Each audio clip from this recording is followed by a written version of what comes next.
जय जय जिनेन्द्र। जय जिनेन्द्र। जय जिनेन्द्र पंडित साहब। जय जिनेन्द्र। जय जिनेन्द्र। जिनवाणी विराजमान।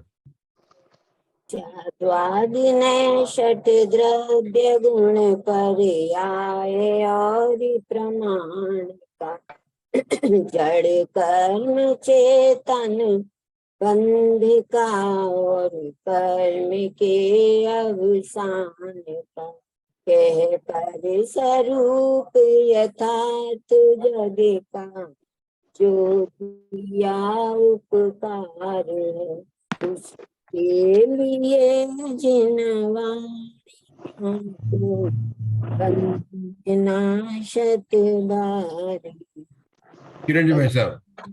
शत बार षटखंडांग ग्रंथ को बंधु बारंबार बंध प्रक्रिया नाश कर जाओ भव पार। षटखंडाम ग्रंथ का नित्य गुरु स्वाध्याय कर्म बंध के नाश का यही श्रेष्ठ उपाय। कर्म बंध के नाश। हाँ, हमको मंगलाचरण पुस्तक नंबर लॉक हो गया है। मंगलाचरण करना है। बोलिए ममता जी दोषी करिए। जय नंबर लॉक हो गया, ऐसे आ रहा है। विमलाणं नानदंसणमयाणं ते लोकसहैराणं नमोऽसया सौवसिद्धाणं जय उधरसेनणाहो जैन जय उधरसेनणाहो येण महाकम्म पयडिपाहुडसेलो बुद्धिसिरेणोद्धरि समप्रियो कुप्पयन्तस्य अरन्तवासियत्तं गणरदेवे हि गन्तियं सम्मं प्रणमामि भक्तियुक्तो सुदनान्महो वही शिरसां पयाणि। देखता हूँ पयाणि सुबार कोड़ि सैन प्रत्यरासी योनि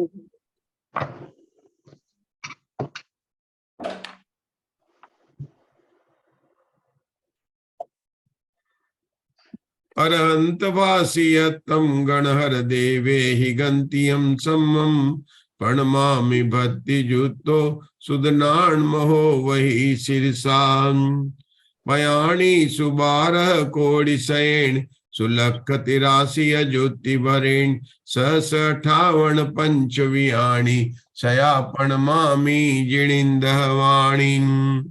द्वादशांग जिनवाणी के 112 करोड़ 83,58,005 पदों को मैं हाथ जोड़कर नमस्कार करता हूँ। तीर्थंकर रुद्रश्रुताय नमो नमः। रत्नत्रय धारक आचार्य उपाध्याय साधु परमेष्टिभ्यो नमो नमः। क्या मीटिंग लॉक हो रही है? यहाँ पर तो क्लियर दिख रहा है।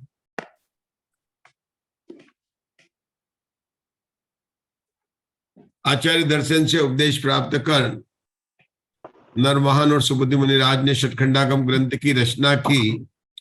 षटखंडागम के दूसरे खंड का नाम है खुद्दा बंद, जिसकी टीका धवला पुस्तक 7 में प्रकाशित हुई है। धवला पुस्तक 7 में जो महाकर्म प्रकृति प्रावर्त के 24 संयोग द्वार हैं, जिनके नाम में कृति, वेदना, स्पर्श, कर्म, प्रकृति, बंधन, निबंधन, प्रक्रम, उपक्रम, उदय, मोक्ष, संक्रम, लेशा, लेशा परिणाम, सातासात, दीर्घस्व, पुद्गलात, भवदारणीय, निदत अनिदत, निकाचित अनिकाचित, पश्चिम स्कंद, अल्पभूत। ये 24 अनुयोग द्वार है। उसमें छठे अनुयोग द्वार जो है उसका नाम है बंधन अनुयोग द्वार। उस बंधन अनुयोग द्वार में 4 भेद है: बंध, बंधक, बंधनीय और बंध विधान। दूसरे का नाम है बंधक, और उस बंधक की यहाँ पर दूसरे खंड में बात की गई है जिसका नाम हो गया खुद्दा बंध। सबसे पहले आचार्यों ने बंधक के अस्तित्व की सिद्धि की, क्योंकि वीरसेन आचार्य का कहना है कि जब तक धर्म की सिद्धि नहीं हो तो धर्म की कैसे बात कर सके। तो प्रारंभ में 7वीं पुस्तक में 43 सूत्रों के अंदर जो सांप्रदायिक कर्म के बंद करने वाले और क्रियापद कर्म के बंद करने वाले हैं, उनकी अस्तित्व की सिद्धि की। जब बंधक की अस्तित्व सिद्धि की तो कौन बंधक है कौन अबंधक है, वहां तो गुण स्वनम बातें थी, कौन से कहां तक बंधक भी है अबंधक भी है, हर एक के अंदर बात की थी उन्होंने मार्गणाओं में लेकर। उसके बाद में आचार्य ने इन 14 मार्गणों में 11 अनुयोग के द्वारा जो बताने की प्रतिज्ञा की। उन 11 अनुयोग द्वार में पहले अनुयोग द्वार का नाम था एक जीव की अपेक्षा से स्वामित्व, और वो स्वामित्व 14 मार्गणा में हमारी यहाँ पर इंद्रिय मार्गणा की बात चल रही है। हम आगे बढ़े उससे पहले क्या ज्वाइन नहीं कर पा रहे, यहाँ पर तो कोई लग नहीं रहा कि कोई मतलब बंद नहीं है, लेकिन ज्वाइन कर नहीं पा रहे। मुग्धा जी भी बोल रहे थे कि लॉक हो रही मीटिंग, ऐसी बात है क्या? नहीं आ रही है, हमारा तो पूरा चालू है, चालू है, ठीक है। हमारा चालू है। अभी मुग्धा का चालू हुआ कि नहीं पता नहीं। अच्छा, तो नहीं हमारी हुआ। हाँ हमारी बात यहाँ पर चल रही थी बंधक की इंद्रिय मार्गणा में। इंद्रिय मार्गणा में इन्होंने क्या बिल्कुल 4 सूत्र आए। आपने देखा होगा 14 नंबर 15 नंबर 16 नंबर और 17 नंबर 4 सूत्र ही है। क्योंकि इंद्रिय मार्गणा से भेद कितने होते हैं किरण भाई साहब? 1 इंद्रिय 2 इंद्रिय 3 इंद्रिय 4 इंद्रिय 5 इंद्रिय। तो इन सबको इन्होंने इंद्रिय मार्गणा 2 ही भेद में बांटा, इंद्रिय है और अनिंद्रिय है। अब इंद्रिय 1 इंद्रिय 2 इंद्रिय 3 इंद्रिय कोई बात नहीं, उन्होंने 1 इंद्रिय से लेकर 5 इंद्रिय का एक ग्रुप बनाया और 2 ही सूत्र बोले। हाँ मुग्धा जी नहीं बात हो रही है क्या? हम ज्वाइन नहीं हो पा रहे। आप ज्वाइन नहीं करता इसका मतलब नहीं कि हमें फिर से जो है ज्वाइन करना पड़ेगा। यहाँ पर मैंने बार बार ट्राई किया है, लग रहा है मुझे। अच्छा हाँ अब हो गया क्या? अब देखिए जरा, देखती हूँ। हाँ शायद अब हो रहा है।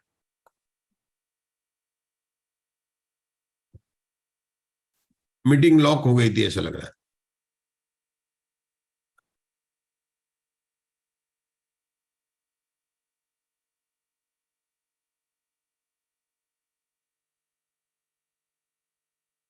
हो गई। हमारी यहाँ पर 7वीं पुस्तक के अंदर एक जीव की अपेक्षा स्वामित्व में इंद्रिय मार्गणा की बात चल रही है।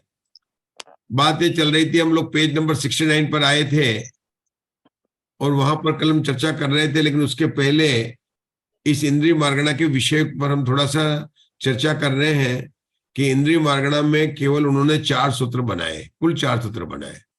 2 बनाए उन्होंने इंद्रिय के लिए और 2 बनाए उन्होंने अनिंद्रिय के लिए।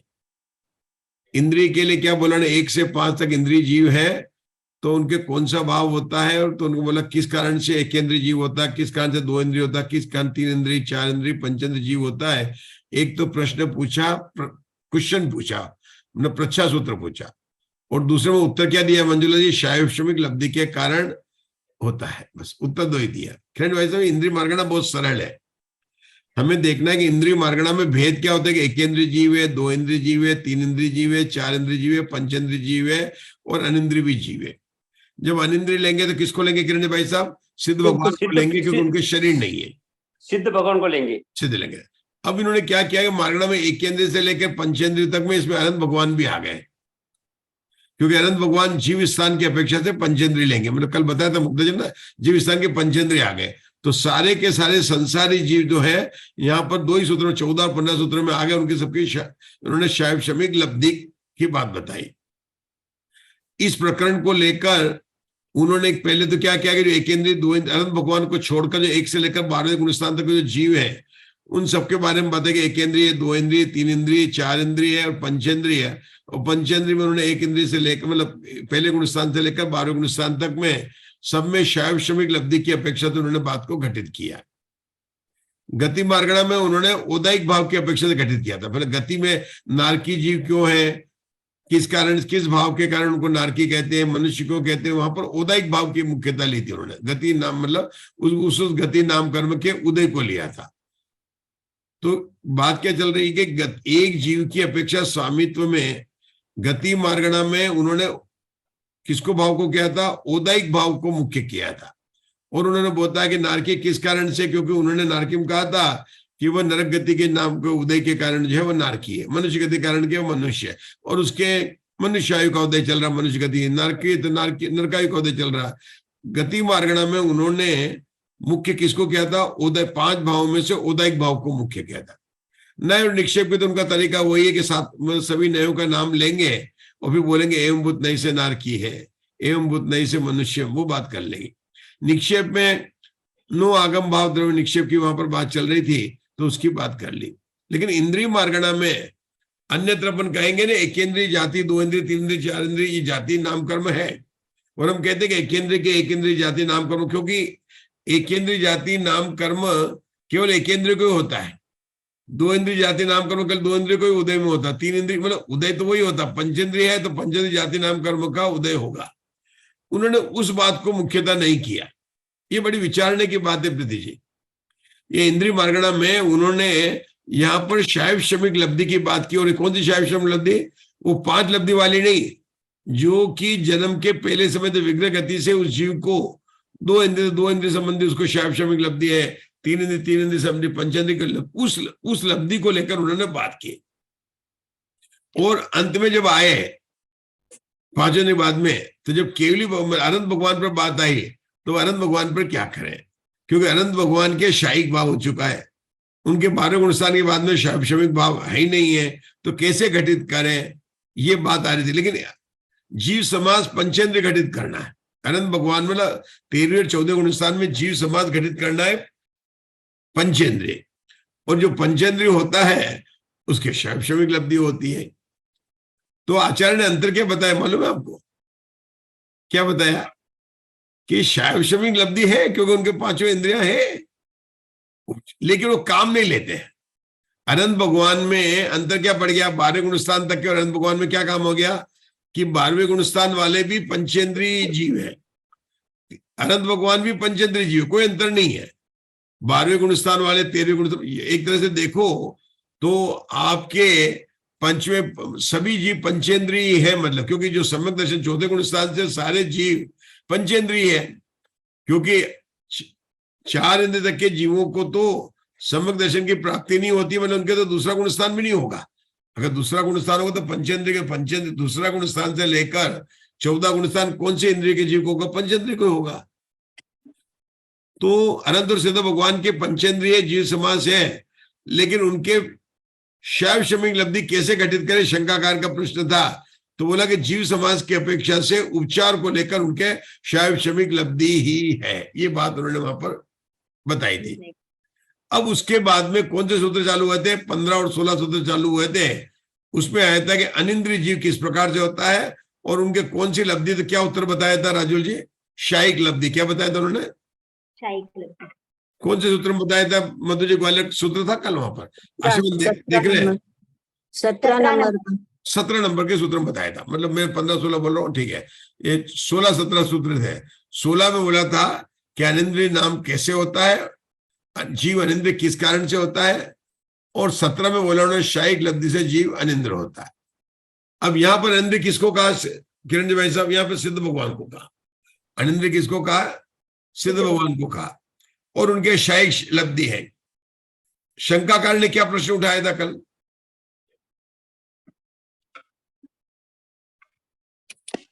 कि आप सिद्ध भगवान को शायिक लब्धि बोल रहे हैं और अनिंद्रिय जी बोल रहे हैं, और उनके शरीर है नहीं, और जिसके शरीर नहीं है उसके इंद्रियां है क्या? नहीं है। तो शंकाकार ने यहां पर क्या बोला कि इसलिए क्या होगा, चूंकि शरीर नहीं और इंद्रियां नहीं है, इसलिए शंकाकार ने क्या शंका की थी कि ज्ञान का अभाव हो जाएगा, और ज्ञान के अभाव होने से जीव का अभाव हो जाएगा। तो आपको शायिक लब्धि नहीं कहना चाहिए। मतलब सिद्ध अनिंद्रिय जीव किस कारण से है? शायिक लब्धि के कारण आपने बोला। शंकाकार ने क्या बोला था? शंकाकार की क्या प्रश्न आई थी कि अगर आप ये कहेंगे कि अनिंद्रिय जीव के शायिक लब्धि होती है, और अनिंद्रिय जीव आप जीव कह रहे ना, लेकिन उनके इंद्रियां नहीं है, और इंद्रियां नहीं है तो शरीर नहीं है। शरीर नहीं है, इंद्रिया नहीं है, तो ज्ञान कैसे होगा? ज्ञान के अभाव हो जाएगा। शंकाकार की शंका क्या है? ऐसा क्यों पूछ रहा है? जय श्री राम, आपको बताना क्यों पूछ रहा है? शरीर से ज्ञान होता है, इंद्रियों से ज्ञान होता है, ऐसे मानता है, इसके लिए ऐसे पूछ इंद्रियों रहा से, है। शरीर से, इंद्रियों से ज्ञान होता है। वो क्या मान रहा है? इंद्रियों से ज्ञान होता है। क्या मतलब वो इंद्रियों से ज्ञान होता है? मतलब आशा इंद्रियों से ज्ञान होता है, क्या मतलब हुआ? मति ज्ञान है, बाकी अन्य ज्ञान नहीं मानता। नहीं, अभी वो नहीं लेना। अपन इंद्रियों से ज्ञान होता है उसकी बात कर रहे हैं। आँख से देखता हूँ। अच्छा, हाँ, आंख से, ये बोला, सही बोला, बहुत बढ़िया। हाँ, बोला आंख से देखता हूँ, नाक से सुनता हूँ, है ना, स्पर्श इंद्रिय से ठंडा गर्म महसूस करता हूँ। क्योंकि जो भी अपन ज्ञान कर रहे हैं ना, इंद्रियों के माध्यम से कर रहे हैं। आपको बताओ ये चीज गर्म है, ये कैसे देखेंगे? स्पर्श इंद्रिय को टच करके देखेंगे। इसकी गंध अच्छी है कि बुरी है कैसे देखेंगे? घ्राण इंद्रिय से देखेंगे। ये काला है कि पीला है कौन से देखेंगे? चक्षु इंद्रिय इंद्रिय से देखेंगे। सुनकर देखेंगे किसकी आवाज है, किसके देखेंगे? कर्ण इंद्रिय से देखेंगे। तो पांचों इंद्रियों से मैं ज्ञान कर रहा हूं, और सिद्ध भगवान के शरीर नहीं है। शरीर नहीं तो इंद्रिय नहीं है, नहीं है। तो इंद्रिय नहीं तो क्या हो गया? ज्ञान नहीं है। ज्ञान नहीं होगा। ये शंकाकार की शंका है। अब आपको प्रीति जी को कौन सी बात याद है? परमागम में 5 परमागम में से इस बात को लेकर कौन सी बात याद आ रही? 5 परमागम, समय सार, प्रवचन सार, नियम सार, पंचासिकार, अष्टपौर। क्या बोल रहे हैं कि इंद्रियों से ज्ञान वो मान रहा। वो क्या मान रहा है? इंद्रियों से ज्ञान होता है। और अपने परमागम में क्या बोला कि इंद्रियों से ज्ञान नहीं होता है। ये बात कहां पर है? परमागम में कहां पर आई? कोई बताना चाहेगा? समय सार में भी आई है। प्रवचन सार। प्रवचन सार में। बहुत बढ़िया। प्रवचन सार में कहां पर आई है? स्पष्ट रूप से कहां पर आई है प्रवचन सार में? पहले अधिकार में ही आई है। बहुत बढ़िया। पहले अधिकार में तो आई है। कहां पर आई है? जो यहाँ पर सुख अधिकार है ना, इंद्रिय अधिकार में, वहां 4 बोल बनाए थे। इंद्रिय ज्ञान ज्ञान नहीं है, इंद्रिय सुख सुख नहीं है, अतीन्द्रिय ज्ञान ज्ञान है, अतीन्द्रिय सुख सुख है। ये जो मुग्धा जी बोल रहे हैं ना, वो बोल रहे हैं प्रथम मतलब अपने प्रवचन सार में ज्ञान तत्व प्रज्ञापन है, और दूसरा अधिकार का नाम है ज्ञेय तत्व प्रज्ञापन, तीसरे का नाम है चरणानुयोग सूचक चूलिका। जो प्रवचन सार में ज्ञान तत्व अधिकार प्रज्ञापन है, ज्ञान तत्व प्रज्ञापन अधिकार, उसमें जो सुख अधिकार है और जो इंद्रिय वाला अधिकार है, वहां पर बात क्या है? ये 4 बोला है सुख अधिकार में। क्या बोला है? पहला बोल क्या है? इंद्रिय ज्ञान ज्ञान नहीं है, दूसरा इंद्रिय सुख सुख नहीं है, तीसरा बोल अतीन्द्रिय ज्ञान ही ज्ञान है, और अतीन्द्रिय सुख ही सुख है। ये 4 बोल वहां पर बताए थे। इसलिए इंद्रिय ज्ञान है ऐसे बोल दिया। हाँ, फिर बोल दिया इंद्रिय ज्ञान है, उपादेय नहीं है। वहां पर उपादेय नहीं है, बराबर है ना। और फिर हमारे ये बात वहां पर आ गई थी।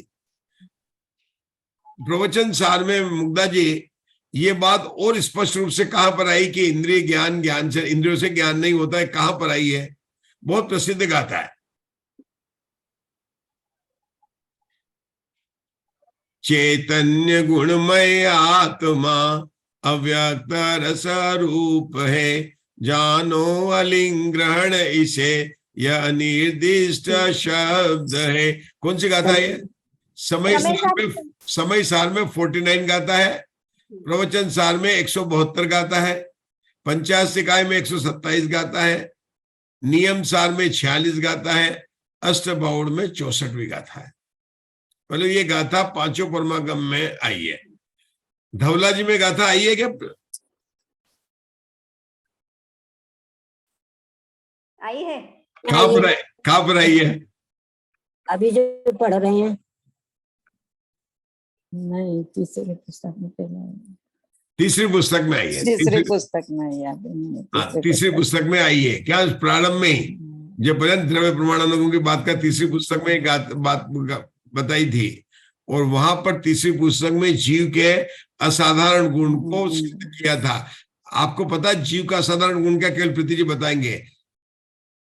सामान्य गुण होते हैं, विशेष गुण होते हैं, साधारण साधारण गुण होते हैं। सामान्य गुण को साधारण गुण कहते हैं, विशेष गुण को असाधारण गुण कहते हैं। जीव का असाधारण गुण क्या है?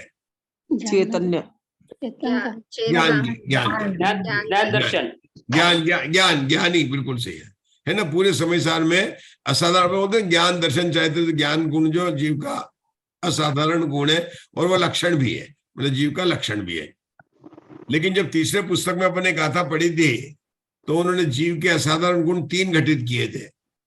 पहला क्या था, उन्होंने स्व पर प्रकाशक, ज्ञान के जो गुण किए थे, ज्ञान का असाधारण गुण क्या था, स्व पर प्रकाशक किया था जीव का, ऊर्ध्वगमन स्वभाव किया था और भोक्तृत्व किया था। ये याद रखना चाहिए।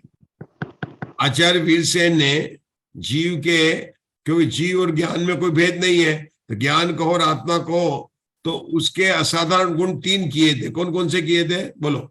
स्व पर प्रकाशक, स्व पर प्रकाशक, ऊर्ध्वगमन स्वभाव और भोक्तृत्व।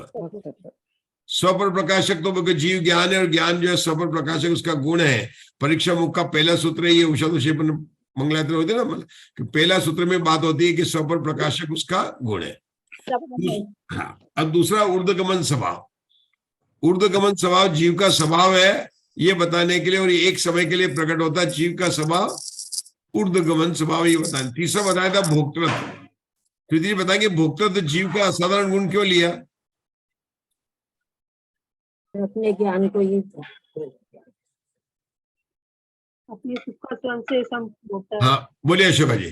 अपने सुख को स्वयं भोगता है, अपने आप से, अपने आप ये कर्म फल को भुगता है। वो ठीक है, अपने ज्ञान को ही भोगता है।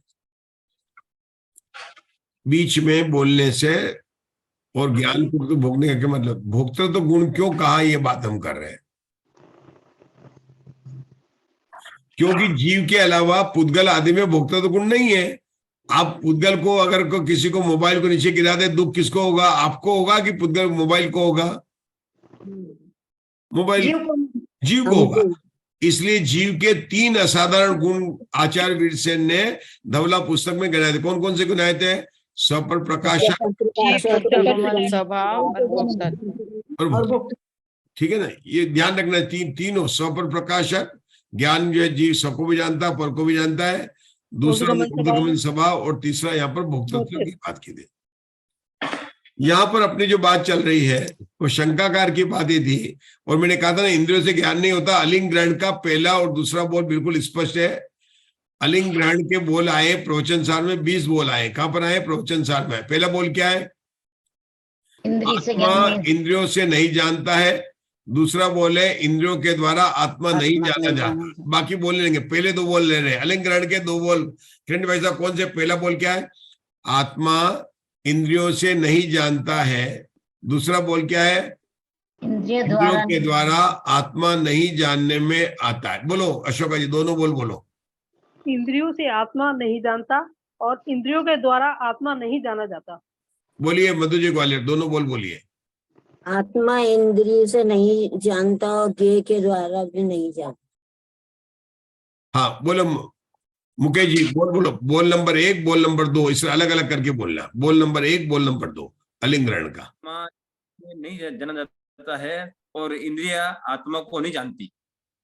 नहीं तो अब इस पर से बोलेंगे। आशा बोलिए, बोल नंबर 1 क्या अलिंग ग्रहण का? आत्मा इंद्रियों से नहीं जाना जाता। दूसरा नहीं जाना नहीं, गलत। सुनो, बीच में नहीं बोलना है। आत्मा, हाँ, आत्मा इंद्रियों से नहीं जानता है, पहला बोल है। कौन सा? आत्मा इंद्रियों से नहीं जानता। दूसरा बोल क्या है? इंद्रियों के द्वारा आत्मा नहीं जाना जाता। बोलो आशाबेन, दोनों बोल बोलो। पहला बोल आत्मा इंद्रियों से नहीं जानता। दूसरा इंद्रियों के द्वारा आत्मा नहीं जाना जाता। बोलिए ममता जी, दोनों बोल। अलिंग ग्रहण के दोनों बोल। पहला, हाँ, आत्मा इंद्रिय से नहीं जानता और इंद्रिय द्वारा आत्मा नहीं जाना जाता। बोल बढ़िया।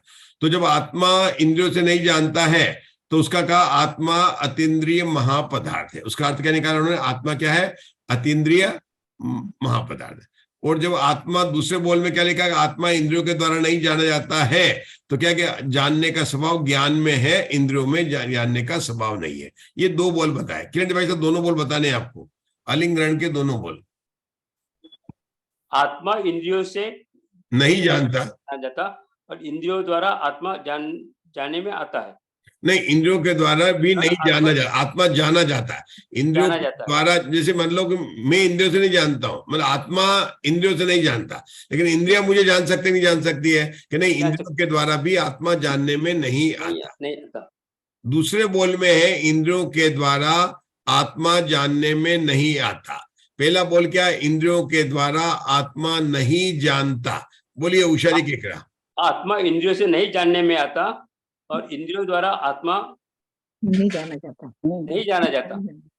नहीं, दोनों बोल आपने आत्मा- बराबर कर, दोनों बोल बराबर कर। एक मिनट, दूसरा आज में वो एक आत्मा मिनट। आत्मा इंद्रियों से नहीं जाना जाता। नहीं जाने, नहीं जानता, जानता, जाना नहीं जाता। जाना मतलब दूसरा जानने वाला, वो दूसरे बोल में आएगा। पहला बोल है जैसे मैं हूं, मैं इंद्रियों से नहीं जानता हूं, तो मैं कौन हूं? आत्मा।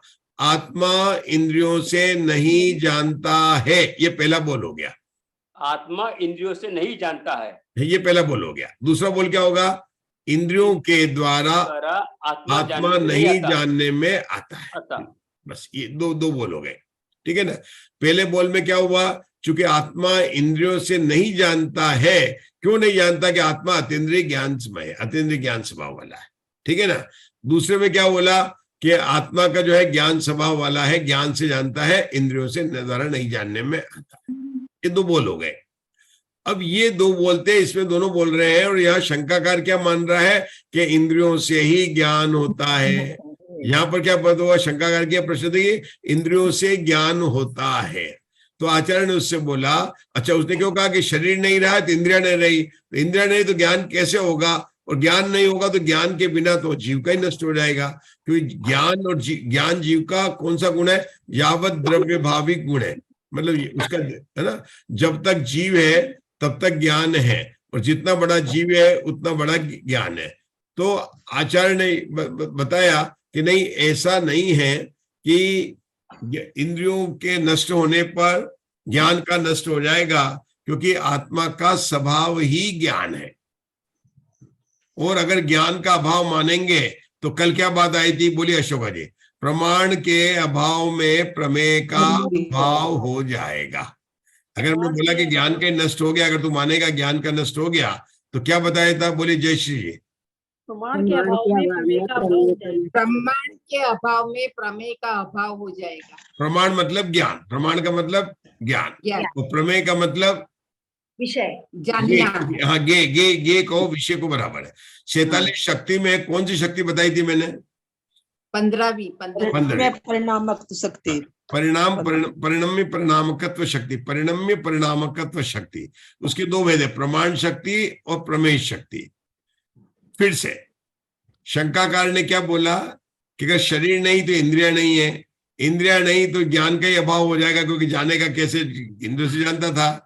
तो आचार्य बोलते नहीं, आत्मा जो है ज्ञान स्वभावी है।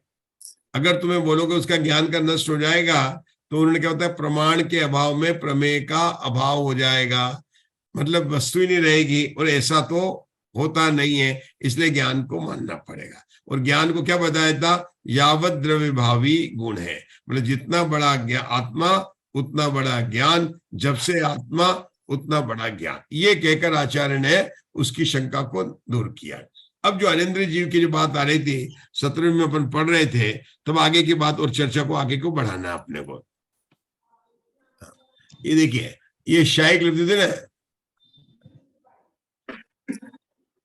हाँ, इसी को फिर से पढ़ लेते। शंका है ना, यहाँ अपन ने पहली पढ़ ली थी 69 पेज पर, पहली शंका पर अपने 68 पेज पर हम लोग 69 पेज पर आ गए थे।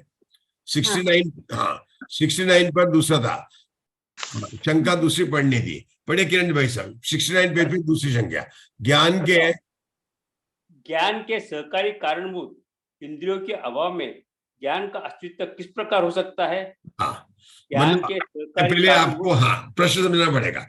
अभी भी शंकाकार क्या मान रहा है? ज्ञान का सहकारी कारणभूत कौन है? इंद्रिया। बात भी सही है। अगर आंख नहीं बंद कर लूंगा तो मैं कैसे देखूंगा? कान में अगर कॉर्क लगा दूंगा कैसे सुनाई देगा? अपन होता है जैसे कोई मोबाइल सुन रहा है तो पहले निकालो, आप ईयरफोन निकालो, तो कहते हैं कि क्या निकला? ज्ञान के सहकारी कारणभूत इंद्रियों के अभाव में ज्ञान का अस्तित्व किस प्रकार हो सकता है? ये शंकाकार की शंका है। उत्तर क्या देते? पढ़िए। नहीं, समाधान नहीं, क्योंकि ज्ञान स्वभाव पुद्गल द्रव्य से उत्पन्न नहीं होता। ज्ञान स्वभाव पुद्गल द्रव्य से उत्पन्न नहीं होता तथा उत्पाद व्यय एवं ध्रुवत्व से उपलक्षित जीव द्रव्य का विनाश नहीं होता। दो बात होता है। उत्पाद व्यय एवं ध्रुवत्व से उपलक्षित जीव द्रव्य का विनाश नहीं होता, अतः इंद्रियों के अभाव में भी ज्ञान का अस्तित्व ही बना रहता है। रुकेंगे, मतलब क्या कहते हैं, शंकाकार ने बोल रहा था कि ज्ञान का तो इंद्रियों के अभाव में भी ज्ञान का अस्तित्व बना रहता है। उसके दो पॉइंट यहाँ पर बताए। क्या बताया? इंद्रिय के अभाव में भी ज्ञान होता है। हाँ, इसके दो पॉइंट बताए। क्यों बताया? कि तू बोल रहा है इंद्रिया तो पुद्गल है ना, और पुद्गल से ज्ञान नहीं होता है। देखो ये पहला पॉइंट क्या बताया उन्होंने? पहला पॉइंट बताया इंद्रिया कौन है? पुद्गल है, क्योंकि ज्ञान स्वभाव पुद्गल द्रव्य से उत्पन्न नहीं होता। क्या बोला? पहला पॉइंट क्या है? ज्ञान स्वभाव, जीव का जो ज्ञान स्वभाव है वो क्या पुद्गल द्रव्य से उत्पन्न होता है? नहीं। शंकाकार की क्या शंका है कि इंद्रियों के अभाव, इंद्रियों के सकारण, जो कारण माना ना उसके, उसके अभाव में ज्ञान कैसे होगा? इंद्रियों के अभाव में ज्ञान कैसे होगा? तो आचार्य ने उत्तर क्या दिया कि ज्ञान पुद्गल द्रव्य से नहीं होता है, ज्ञान तो जीव का स्वयं का स्वभाव। ये बात उन्होंने यहाँ पर बताई है। समझा? कितने सुंदर चर्चा चल रही है यहाँ पर, क्योंकि ज्ञान स्वभाव पुद्गल द्रव्य से उत्पन्न नहीं होता। दूसरा क्या बताया उन्होंने उषा दोषी? उत्पाद व्यव्य द्रव्य से उपलक्षित जीव का विनाश नहीं होता। हाँ, बोलो क्या क्या याद आया? किसको याद आया? उत्पाद व्यव्य द्रव्य से लक्षित, लक्षण लक्षण, लक्षण बताया, जीव का लक्षण बताया। कहाँ पर बताया? उत्पाद द्रव्य लक्षण का बताया? तत्वार्थ सूत्र। बहुत बढ़िया, सही आंसर है। मतलब क्या था? उत्पाद व्यव्य द्रव्य युक्तम सत। क्या सूत्र था? पांचवें अध्याय में ना, तत्वार्थ सूत्र के 5वें अध्याय में ये सूत्र दिया उन्होंने। क्या दिया? उत्पाद द्रव्य द्रव्य युक्तम सत, और सत्य द्रव्य का लक्षण है। सत्य किसका है? द्रव्य का लक्षण। सत का मतलब उसका विनाश नहीं होता है, वही उन्होंने बोला था। सत लक्षण है, सत्य द्रव्य लक्षणम। यहाँ पर उन दोनों सूत्र को आचार्य में एक लाइन में बताकर उसको बता दिया। क्या बताया? दो बात बताई।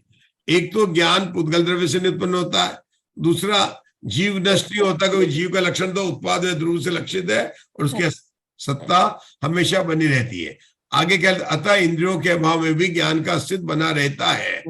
चलिए अब आगे पढ़िए किरण भाई। एवं एक कार्य सर्वत्र एक ही कारण से उत्पन्न नहीं होता।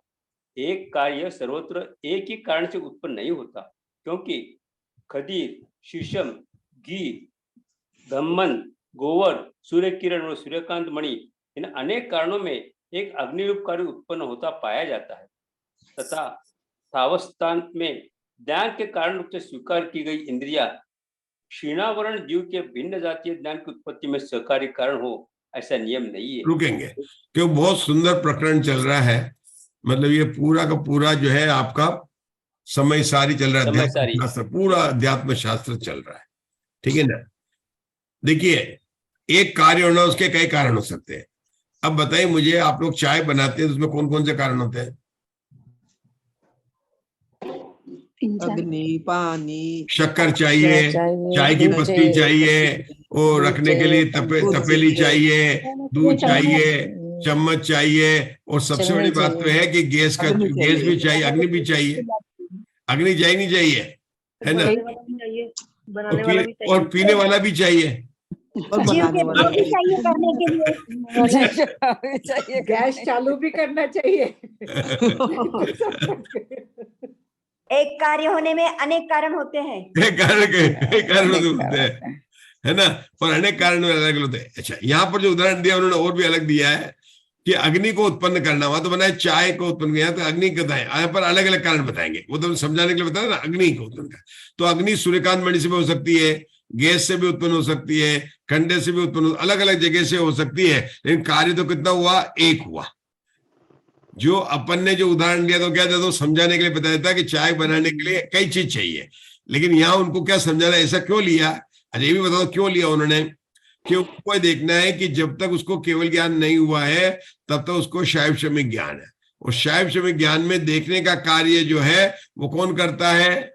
आंख। और सुनने का काम कौन करती है? नाक करती है। तो अलग अलग हो गए ना, 5 हो गए ना, 5 के 5 चीजों के 5 हो गए, देखने का काम, सुनने का काम, स्पर्श करने का काम, सब 5 अलग अलग चीज हो गई ना। और कार्य क्या हो रहा है? एक जानना कार्य हो रहा है। क्या हो रहा है यहाँ पर? एक जानना कार्य हो रहा है। और जानना कार्य किससे हो रहा है? स्पर्श इंद्रिय। देखो अपन ने कल ही बताया था, इस पर छू कर देखो, लेकिन वो ज्ञान ही कर रहे हैं। छू कर देखो तो क्या करो? ठंडा है कि गर्म करो। तो किसका ज्ञान हुआ? क्या तो हमने छू कर देखो, लेकिन क्या हुआ? ये ठंडा है या गर्म है। छू कर देखो, ये कोमल है या कठोर है। छू कर देखो, ये स्निग्ध है या रुक्ष है ना। हाथ में लेकर देखो, ये हल्का है कि भारी है। स्पर्श इंद्रिय से सारे कार्य हुए, तो क्या ज्ञानित हुआ ना कि भारी है, ये चिकना है, ये रुक्ष है, ये सब ठंडा है, गर्म है, ज्ञान हुआ। अपन बोलते हैं चख कर देखो। क्या बोला था अशोका जी? चख कर देखो। चख कर देखो। देखने का काम तो आंख से था, और चखना है मुझे उसका। तो कैसा मतलब चख कर देखो मतलब क्या? कि बताओ खट्टा है कि नमक ज्यादा हो गया है कि मिर्ची कम है ना। ये मतलब चख कर देखो मतलब ज्ञान ही तो कर रहे हैं ना अपन। क्या कर रहे हैं? ज्ञान कर रहे हैं। सूंघ कर बताओ कैसा है। सूंघ कर पता चल जाता है। देख कर बताओ, सुनकर बताओ, तो सब में बता। तो अलग अलग इंद्रिय अलग अलग है, लेकिन अलग अलग कारण है। क्यों कारण है? देखने में कारण स्पर्श इंद्रिय नहीं है, घ्राण इंद्रिय नहीं है, रसना इंद्रिय नहीं, केवल चक्षु इंद्रिय कारण है। देखने में मतलब अपने को देखना है, काला है, हरा, पीला है, उसमें कारण कौन हुआ? चक्षु। अगर मुझे टेस्ट करना है कि नमक ज्यादा है या कम है, मीठा खट्टा है, तो कारण कौन हुआ? रसना इंद्रिय। लेकिन हर एक में क्या हुआ? ज्ञान करना है ना, ज्ञान करना है।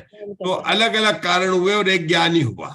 यहाँ पर अब जो उदाहरण दिया, क्या दिया है कि अग्नि को उत्पन्न करना है, तो अग्नि सूर्यकांत मणि से भी उत्पन्न हो सकती है, गैस के चूल्हे से हो सकती है। अलग अलग नाम उन्होंने बताए। अब फिर से पढ़ेंगे, आप लोगों को थोड़ा समझ में आएगा। पढ़िए। एक कार्य, फिर से पढ़ना किरण में। एक कार्य, एक पढ़ता हूं। एक कार्य सर्वत्र ही एक ही कारण से उत्पन्न नहीं होता। यानी एक कार्य में बहुत कारण लगते हैं, क्योंकि खदीर, शीशम, धो, धमन, गोवर, सूर्य किरण और सूर्यकांत मणि, इन अनेक कारणों में एक अग्नि रूप कार्य उत्पन्न होता पाया जाता है। मतलब गोबर उस समय कंडे जलते होंगे, इसलिए उन्होंने गोबर ले लिया। शीशम की लकड़ी उस समय की जगह ले लिया। और गैस नहीं थी उस समय। अपन लिखेंगे गैस, लिखेंगे अपन को गैस लिखेंगे, इलेक्ट्रिक ओवन लिखेंगे, सूर्य किरण लिखेंगे। ये सबसे अग्नि का उत्पन्न माना जाता है। तथा आगे बढ़े। तथा अवस्था में छद्मवस्था में ज्ञान के कारण रूप से स्वीकार की गई इंद्रिया क्षीणावरण जीव के भिन्न जाति ज्ञान की उत्पत्ति में सहकारी कारण हो, ऐसा नियम नहीं है। हाँ, अब रुकिए। इंद्रिया ज्ञान में सहकारी कारण नहीं हो सकती है। हाँ, मैंने क्या बोल रहे हैं उसने कि जब तक केवल ज्ञान नहीं था, जब तक शाही ज्ञान नहीं था, जब तक शैवशम ज्ञान था, तब हमने क्या कहा था? आंख से देखता हूं, कान से सूंघता हूं, रस, ये कारण माना था। लेकिन अब जब मेरे को शाही ज्ञान हो गया है, तो जरूरी नहीं कि मैं उसको मतलब जो उसका कारण हो, ये जरूरी नहीं है। जो हर एक का अपना अलग अलग कार्य करने का अलग अलग होता है। उन्होंने उदाहरण से समझा था कि एक ही अलग अलग कार्य से अग्नि जो है अलग अलग ढंग से भी उत्पन्न हो सकती है। क्षीण होने के बाद में ये जरूरी नहीं कि मैं आंख से देखूंगा, मैं जो है कान से सुनूंगा, क्योंकि मुझे शाही ज्ञान हो गया। ये बात कब थी? जब तक मुझे छद्मस्थ अवस्था में शायव शमिक ज्ञान था। ठीक है, ये बात है। हाँ, और चलेंगे, आगे चलेंगे। ज्ञान के कारण रूप से स्वीकार की गई इंद्रिया क्षीणावरण जीव के भिन्न जाति ज्ञान की उत्पत्ति में सहकारी कारण हो, ऐसा नियम नहीं है। यानी इंद्रिया ज्ञान में सहकारी कारण हो नहीं सकती हो, ऐसा नियम नहीं है। क्योंकि ऐसा मानने पर अति प्रसंग दोष प्राप्त होता है, अन्यथा मोक्ष या अभाव का प्रसंग प्राप्त होता है। हाँ, कि अगर आप क्यों मोक्ष प्रसंग क्यों प्राप्त होगा, ये कौन समझाएगा? अति प्रसंग का दोष प्राप्त और मोक्ष का अभाव प्राप्त होता है, तो समझना पड़ेगा। पूरा अध्यात्म का है ये। तो उषा जी, आज आपके समय सार की क्लास है, धवला जी की क्लास नहीं है आज, है ना? पूरा धवला जी में मोक्ष का अभाव कैसे आएगा? शरीर से मोक्ष कैसा मिलेगा? शरीर से मोक्ष मिलेगा ही नहीं। नहीं नहीं, शरीर है ही नहीं ना, मोक्ष में शरीर का अभाव है, मोक्ष में शरीर का अभाव है, नहीं समझे। और आप बोलोगे कि इंद्रियों के बिना जान नहीं सकता है, तो सिद्ध भगवान जानेंगे नहीं, वो तो महाज्ञानी है, केवल ज्ञानी है ना। ज्ञान से जानते हैं, हाँ प्रत्यक्ष हो गया उनका उनका जान। शरीर है, हाँ, मतलब उनको क्या है, उनका शरीर है। हाँ नहीं नहीं, उनको मतलब जो है उनको भी शरीर मानना पड़ेगा, और शरीर अशरीर सिद्ध भगवान होते हैं, तो इसका मतलब सिद्ध भगवान का भाव मानना पड़ेगा। फिर से अति प्रसंग का दोष आता, मतलब ये है कि अगर तुम ये मानोगे कि जब शायिक ज्ञान हो गया है, शायिक लब्धि हो गई है, तब उसको ज्ञान नहीं होता है, तब भी उसको इंद्रिय से ज्ञान होता, अगर तुम ऐसा मानोगे तो क्या प्रसंग आएगा कि उनको शरीर मानना पड़ेगा, और शरीर मानना पड़ेगा तो हमारी परिभाषा क्या, सिद्ध भगवान कौन है, अशरीरी सिद्ध भगवान है। लेकिन शरीरी है तो सिद्ध नहीं होंगे, और सिद्ध नहीं होंगे तो मोक्ष का अभाव मानना पड़ेगा। ये बात उन्होंने समझाई है, समझ में आई जैसी बात है ना, क्योंकि वो बता रहा है। चलिए आगे आगे। मोक्ष का अभाव है नहीं, और मोक्ष का अभाव है नहीं, क्योंकि बंध कारणों से प्रतिपक्षी व्यवहार की प्राप्ति है। और मोक्ष, हाँ, क्योंकि मोक्ष क्या मतलब आप मानो मोक्ष का अभाव हो जाए तो हो शंका का होने तो हो गया, तो क्या होगा कि नहीं, मोक्ष का है, कई जीव मोक्ष गए हैं, बंध के कारणों का अभाव होने पर मोक्ष होता ही है। बंध के कारण कौन कौन से, केवल उषा जी केकरा बताएंगे। बंध के कारण का अभाव का मतलब क्या हुआ, मिथ्या दर्शन, मिथ्या ज्ञान, मिथ्या चारित्र, नहीं या मिथ्या अविरति परमार्थ कसाई योग। कारण बोलो, परमार्थ कसाई योग। कसाय मैं सबको म्यूट कर देता हूं, पहले ये कर दिया मैंने, सब म्यूट ऑल। अब अशोका जी कारण बताइए। मिथ्यात्व, अविरति, प्रमाद, कषाय और योग। हाँ, ये 5 कारण बताया, मिथ्या, और अब तत्वार्थ सूत्र लेंगे तो प्रमाद लेंगे। इसको क्या कहा था किरण भाई साहब, बंध के हेतु कहा था, बताएंगे बंध के हेतु कौन कौन से है। मिथ्यात, अनम्यूट करना पड़ेगा, जिसको बोलेंगे वो अनम्यूट करेगा। मिथ्यात, अविरति, प्रमाद, कषाय, योग, ठीक है ना। मिथ्यात, अविरति, प्रमाद, कषाय और योग, ये कारण निकल गए, है ना। तो उसके बाद में आपको बंध का अभाव होगा और आपको मोक्ष को मानना पड़ेगा, ठीक है। ये यहां पर बात, चलिए आगे बढ़े, किरण अनम्यूट करके, अनम्यूट करके पढ़ना किरण भाई साहब।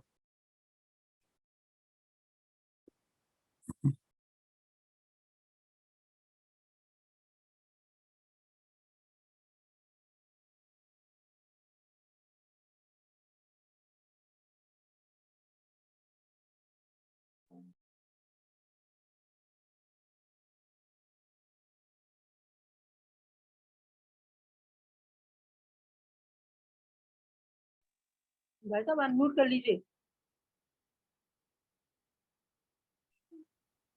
केलं बघा आता। और कारण सर्वत्र अपना कार्य नहीं करता है, ऐसा तिर्यंच नहीं है, क्योंकि वैसा पाया नहीं जाता। इन कारण अनिंद्रिय युगों में कारण क्रम और व्यवहार से अति ज्ञात होता है, ऐसा ग्रहण करना चाहिए। हो गया, पूरा हो गया आपको पढ़ने का, ठीक है। चलिए अब आगे की जो है, अब अपनी मार्गणा शुरू हो रही। बहुत अच्छा सुंदर प्रकरण आ गया था, ये इंद्रिय मार्गणा समाप्त हो गई है। आपने देखा होगा कि यहाँ पर इंद्रिय मार्गणा में उन्होंने शैव शम लब्धि को लेकर उन्होंने सारी इंद्रिय मार्गणा का वर्णन किया, और उसके अंदर आचार्य ने ये जो प्ररूपणा की, टीकाकार आचार्य वीरसेन ने क्या बता दिया उसमें, इंद्रिय से ज्ञान नहीं होता है, इस बात को भी उन्होंने बहुत अच्छी तरह से समझाया। कोई आप लोगों ने आज जो शंका सुना है हमने कि इंद्रियों से ज्ञान नहीं होता, इसके बारे में कोई बोलना चाहेगा, मुझे समझाना चाहेगा, क्या पढ़ा अपन ने। ये जो अपने इंद्रिय मार्गणा का बहुत सरल विषय था, 4 सूत्र ही थे। उन्होंने जीव को इंद्रिय मार्गणा 2 भेजे, इंद्रिय वाले जीव और बिना इंद्रिय वाले जीव। बिना इंद्रिय वाले जीव को अनिंद्रिय कहा था। जैसे अपन कहते हैं जीव 2 प्रकार के होते हैं, संसारी और मुक्त। इन्होंने यहाँ पर इंद्रिय मार्गणा से जीव को 2 भागों में बांटा था। कौन कौन से बांटा था? इंद्रिय द्वारा आत्मा जानने में नहीं आता। एक जिनके इंद्रियां होती है, दूसरे जिनके इंद्रियां नहीं होती है ना। जिनके इंद्रियां नहीं होती उनके शरीर भी नहीं होता है, जिनके शरीर भी नहीं होता। तो उन्होंने क्या बोला था, इंद्रियां होती कौन कौन सी होती है, 1 इंद्रिय, 2 इंद्रिय, 3 इंद्रिय, 4 इंद्रिय, 5 इंद्रिय। इन सबको क्या कहा, इंद्रिय वाला जीव। और जिनके सिद्ध भगवान ने उनको क्या कहा, अनिंद्रिय कहा। वो कुल 4 सूत्र बताए थे। तो उन्होंने बोला इंद्रिय किसके कारण होता है, और फिर उन्होंने उत्तर दिया था शायक्षमिक लब्धि के कारण होता है। अनिंद्रिय जीव किस कारण से होता है कि शायिक लब्धि से होता है। बस ये मतलब भूत बली आचार्य ने केवल इतना ही बताया था। इंद्रिय मार्गणा में आप हमेशा याद कर सकते हैं क्या बताया था। भूत बली आचार्य ने 7वीं पुस्तक बंधक की प्ररूपणा में एक जीव की अपेक्षा स्वामित्व को बताने के लिए क्या बताया था, बताओ अशोका जी बताओ। इंद्रिय होता है वो क्षायक लब्धि से होता है, जो अनिंद्रिय होता है वो क्षायक लब्धि से होता है। बहुत बढ़िया, बताइए कस्तूरी जी समझाइए। जो इंद्रिय वाला जीव होता है वो शायोक्षमिक लब्धि से होता है, और जो अनिंद्रिय वाला जीव होता है वो नौशायिक लब्धि से होता है। कस्तूरी जी ने कहा इस पर आपको प्रश्न पूछना है मंजुला जी। इन्होंने कहा जो इंद्रिय वाला होता है, मतलब जो पंचेंद्रिय होता है वो शायक्षमिक लब्धि वाला होता है, इन्होंने पूछा है। तो आपको इनसे प्रश्न पूछना है कि आप ऐसा क्यों कह रहे हैं।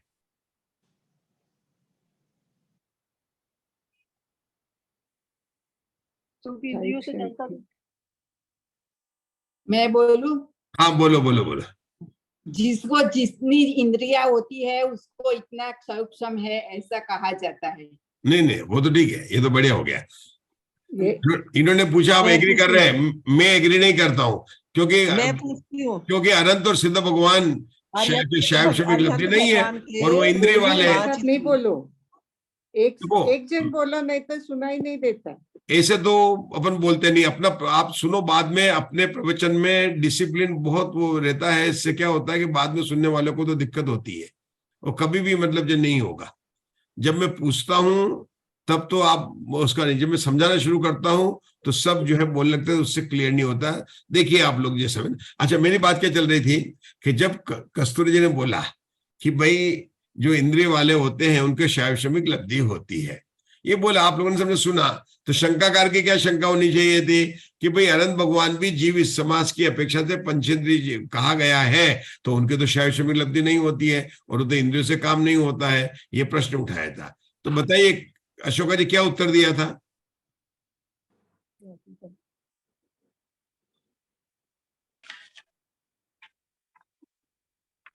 अपने 2 दिन से चर्चा चल रही है, मैंने अटेंड नहीं किया। अच्छा आप बताइए मुग्धा जी। मैं बताऊं? हाँ बताओ। एक कार्य होने में बहुत कारण होते हैं। हाँ अब मुग्धा जी सुनते हैं, बोलो मुग्धा जी। उन्होंने बोला था हाँ। कि शरीर है तो इंद्रिया है, और इंद्रिया है तो ज्ञान है, तो इंद्रियों के सिवाय ज्ञान नहीं होता, ऐसे उसने माना था। तो उसका खंडन करने के लिए आचार्य ने बोला कि सिद्ध भगवान को शरीर भी नहीं है, इंद्रिया भी नहीं है, और ज्ञान तो है। ये बात अनिंद्रिय जीव में आई थी, अभी अपन बोल रहे हैं इंद्रिय वाले 2 ही सूत्र है। ये बात जो आप बता रहे हो ना, ये सारी बातें अनिंद्रिय जीव में आई थी। जो किरण जी भाई साहब बोल रहे हैं, आप बोल रहे हैं, सब अनिंद्रिय जीव की। हम अभी बोल रहे हैं इंद्रिय जीव में क्या बात आई थी। जब ये बात आई थी तो सूत्र नंबर 14 और 15 की आप बोल रहे हैं, 16 और 17 सूत्र की बात करें। 14 सूत्र में कहा था कि, हाँ बोलो आशा बहन बताओ। हाँ सिद्ध भगवान अरिंद भगवान जीव समाज की अपेक्षा अभी पंचेंद्रिय हैं, भले ही वो इंद्रियों का उपयोग नहीं करते हैं। इस हिसाब से उनके वैसे उनको क्षायिक लब्धि है, शायक्षम लब्धि नहीं है। हाँ यही तो प्रश्न था उसका। मुझे लगता है शंकाकार का यही तो प्रश्न था। कस्तूरी जी ने क्या कहा, कस्तूरी जी ने कहा जिनके 1 इंद्रिय 2 इंद्रिय 3 इंद्रिय 4 इंद्रिय पंचेंद्रिय जीव होते हैं उनके शायक्षमिक लब्धि होती है। ये कस्तूरी जी ने बताया था और सही बताया था। 14 में बता कि जिनके इंद्रिय किसको कहते हैं,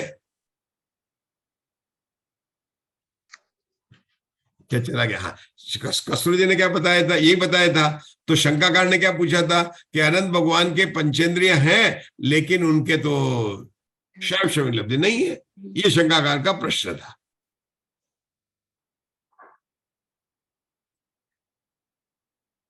अच्छा आप लोग मानते कि नहीं मानते हैं अनंत भगवान को शाही ज्ञान हो गया है, तो मानते कि नहीं मानते हैं। तो आप लोग तो आप शंकाकार को क्यों नहीं अपना दोस्त बना रहे हैं। अरे शंकाकार तो आप ही की तरह से पूछना चाहिए आपको। जब कस्तूरी जी ने कहा है तो हमारी सबकी शंका होनी। कस्तूरी जी ने क्या कहा कि जो एकेंद्रीय, दो इंद्रिय, तीन इंद्रिय, चार इंद्रिय, पंचेंद्रिय जीव होते हैं वो किस कारण से होते हैं? शायब शमिक लब्धि के कारण होते हैं। शंकाकार ने क्या शब्द कि अनंत भगवान भी पंचेंद्रिय जीव है। 13वें गुणस्थान में सहयोग केवली, अयोग केवली दोनों के कौन सी है? पंचेंद्रिय जीव है, जीव समाज की अपेक्षा से, और उनके तो शायिक लब्धि है। तो कस्तूरी जी आप क्यों बोल रहे हैं शायब शमिक लब्धि है? ये शायद क्षमिक लब्धि अलग है और वो जो 5 लब्धियां है वो अलग है, ऐसे मुझे लगता है। नहीं, आप उत्तर ही गलत है, वो बात ही नहीं हो रही है। मैंने कहा वहां पर आप पढ़ो, आपकी पुस्तक में लिखो, वहां पर लिखो। यहाँ शूद्रक बंध में एकेंद्रीय आदि जाति की पंचेंद्रीय जाति है और उनका शैवशम है। उस अपेक्षा से एक पुस्तक में लिखा हो, शंका में बता दो आपको, अपन पढ़ा ना, उस देखो वहां पर। यहाँ शूद्रक बंध में मिला आपको, पढ़िए ऊपर 57 पेज पे। हाँ बोलिए, पढ़िए क्या लिखा है यहाँ शूद्रक बंध में, उसके ऊपर पढ़ो। इस शूद्रक बंध खंड में शुद्ध नय से अनिंद्रिय कहे जाने वाले सहयोगी और अयोगी जिनों की यदि पंचेंद्रिय पना कहना है तो वह केवल व्यवहार नय से ही कहा जा सकता है। यह इस प्रकार है, 5 जातियों में जो क्रमशः 5 इंद्रियां संबद्ध है वे छायोपशमिक हैं। ऐसा मानकर उपचार से 5 जातियों को भी छायोपशमिक स्वीकार करके सहयोगी अयोगी जिनों के छायोपशमिक पंचेंद्रिय पना सिद्ध हो जाता है। अथवा आवरण के क्षीण होने पर भी पंचेंद्रियों के क्षयोपशम रूप होने पर क्षयोपशम से उत्पन्न और उपचार से क्षयोपशमिक संज्ञा को प्राप्त 5 बाह्येंद्रियों का अस्तित्व पाए जाने से सहयोगी अयोगी जिनों के पंचेंद्रिय पना सिद्ध कर लेना चाहिए। हाँ, समझाइए मुग्धा जी, अब बताइए कौन से पेज पर पढ़ा? पेज नंबर बताइए मुग्धा, मधु जी कौन सा पेज था? 67। ठीक है, लास्ट में नीचे। हाँ अब रुकिए, अब समझना है इसको, इसी को समझना। कौन बताएगा? ममता जी दोषी ट्राई कीजिए।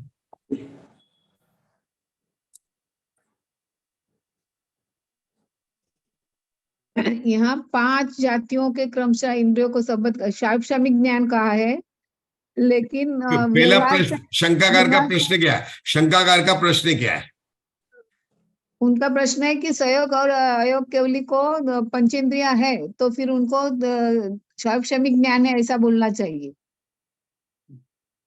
हाँ, उन्होंने ज्ञान है, लेकिन उन्होंने बोला अनिंद्रिय है ना, अनिंद्रिय है। तो उनको तो शायिक है, जिनको अनिंद्रिय होने की, जिनको अनिंद्रिय पना हो गया। और अनिंद्रिय को क्या होता है? शायिक लब्धि होती है। अनिंद्रिय को होता है शायिक लब्धि।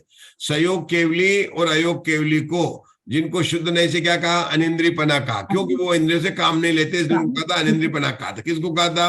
13वें गुण अनंत भगवान को अनिंद्रिय पना कहा। ठीक है ना? तो अनिंद्रिय, जो अनिंद्रिय होते हैं उनको कौन सी लब्धि होती है? शायिक लब्धि। इन जो इंद्रिय होते हैं उसको क्या कहते हैं? शायब शमिक लब्धि होते हैं। तो अभी बोल रहे हैं आप, जब अनंत भगवान पंचेंद्रिय है तो उनके तो शायब शमिक लब्धि है नहीं है, और शायिक लब्धि है। ये उनका प्रश्न है, ये प्रश्न बताया। तो उसका उत्तर उन्होंने क्या कहा कि यहाँ खुदाबंद में, खुदाबंद मतलब क्या? ये बात सही है कि अनंत भगवान पंचेंद्रियों से काम नहीं लेते हैं, उनको शायिक लब्धि प्रकट हो गई है। ये तो पहली बात है। अनंत भगवान 13वें और 14वें गुण स्थान में इंद्रिय सहित होने पर भी वे शायिक लब्धि के ही धारी। उनके नव केवल लब्धि प्रकट हुई है, अपन देखा नव लब्धि के नाम भी जानते हैं अपन, वो प्रकट हो गई है। वो इंद्रियों से काम नहीं लेते हैं, इनके शायिक लब्धि है। लेकिन यहाँ पर शूद्रक बंध में जीव समाज की अपेक्षा से उनका पंचेंद्रिय पना घटित होता है। क्यों? क्योंकि पूर्व में उनके जो इंद्रियां जो शायब शमिक रूप थी वो अभी भी बाह्य में विद्यमान है, केवल उन्होंने काम लेना बंद कर दिया। क्या कहते हैं? केवल उन्होंने काम लेना बंद कर दिया। इसलिए उनका शायब शमिक पना उपचार से और पंचेंद्रिय जाना पना उपचार से कहा जाता, व्यवहार नहीं से कहना पड़ेगा, निश्चय से तो वो अनिंद्रिय। ये बात उन्होंने बताई थी। ठीक है ना? समझ में आई ना सबको? आई ना? अब जब उन्होंने बोला कि जीव जो अनिंद्रिय होते हैं किस कारण से होते हैं, 16 सूत्र में बोला। तो 17 में क्या बोला था? शायिक लब्धि के कारण अनिंद्रिय जीव होते हैं। इस पर क्या शंका समाधान आई थी? सूत्र नंबर 16 और 17 पर क्या शंका समाधान? हाथ खड़ा करके बताना। 17वें बोलो 17वें सूत्र में क्षायिक लब्धि से जीव अनिंद्रिय होता है। ये तो बताया, तो फिर शंका क्या उठ रही थी, फिर उसमें क्या शंका, टीका में क्या बात आई थी?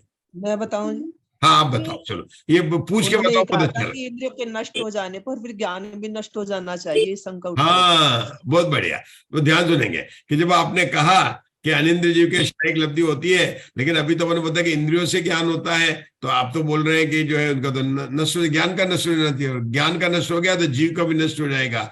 तो इस पर क्या समाधान दिया उषा दोषी? इस पर फिर पूछा अपन ने बोला था ना कि आत्मा इंद्रियों से नहीं जानता है। हाँ, ये बोला इंद्रिय से नहीं जानता है, लेकिन तो उन्होंने शुरू कैसे किया, समझाया कैसे? ये तो आपने उत्तर दे दिया, बराबर है। शंकाकार पूछता है कि जब उसके इंद्रियां नहीं है, मतलब शरीर नहीं है, शरीर नहीं तो इंद्रिया नहीं है, इंद्रिया नहीं तो जानने का काम नहीं करेगा, और जीव किसे कहते हैं? जो जानता देखता है, तो जानता देखता है तो जीव का नाश हो जाएगा।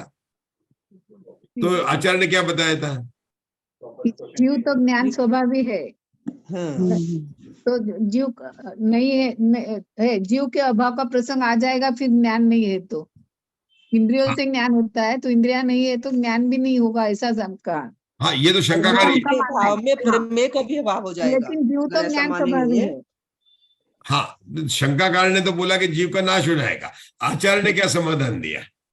जीव ज्ञान स्वभावी है। हाँ पहला पॉइंट, जीव ज्ञान स्वभावी, पहला पॉइंट। दूसरा पॉइंट क्या दिया? प्रमाण के अभाव में प्रमेय का भी अभाव का प्रसंग आएगा। हाँ अगर तुम मानोगे कि ज्ञान का नष्ट हो गया तो प्रमाण के अभाव में प्रमेय का, अब आगे आप लोगों को अच्छा पकड़ में आ रहा है ना। पहले बार जीव ज्ञान स्वभावी है, अगर आप मानोगे ज्ञान का अभाव हो गया तो प्रमाण के अभाव में प्रमेय का भी अभाव हो जाएगा, और जबकि प्रमेय का मतलब विषय का जो मतलब जो है ना, ज्ञेय पदार्थों का अभाव नहीं होता है, इसलिए तुमको जीव को ज्ञान स्वभावी मानना पड़ेगा। और ये भी मानना, और उन्होंने एक बात बताया कि जीव कैसा, ज्ञान कैसा है? उपादान कारण है, यावत द्रव्य भावी है, ज्ञान कैसा? यावत द्रव्य भावी गुण है। ये प्रश्न हो गया।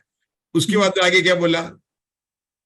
फिर ज्ञान का जीव ये उपादान कारण है, जीव का ज्ञान, ये पहली शंका हो गई। ज्ञान का जो है जीव उपादान कारण है, ये पहली शंका समाप्त हो गई। अब उसके बाद दूसरी शंका क्या आई थी? दूसरी शंका कई कारण हो सकते हैं उसके। ज्ञान के कारण इंद्रिय के अभाव में ज्ञान का अस्तित्व नहीं होगा, अस्तित्व किस प्रकार होता है, ऐसी शंका की। हाँ क्या थी शंका? अशोका जी बता रहे, बताओ अशोक, दूसरी शंका क्या थी? इंद्रियों का अभाव होगा तो उससे ज्ञान का अस्तित्व का नाश हो जाएगा। हाँ मैंने शंकाकार अभी भी नहीं माना। पहली शंका के बाद में शंकाकार क्या बोलता है कि इंद्रियों के अभाव में ज्ञान का ही अभाव हो जाएगा, स्थिति हो जाएगी, क्योंकि इंद्रिया नहीं है। तो आचार्य ने दूसरा कारण क्या बताया? जो किरण भाई साहब ने बोला था कि एक कार्य होने के कई कारण हो सकते हैं, ये जो बताया था यहाँ पर आपका किरण भाई साहब, आपका जो ना 16 और 17 सूत्र की दूसरी शंका का उत्तर है ये।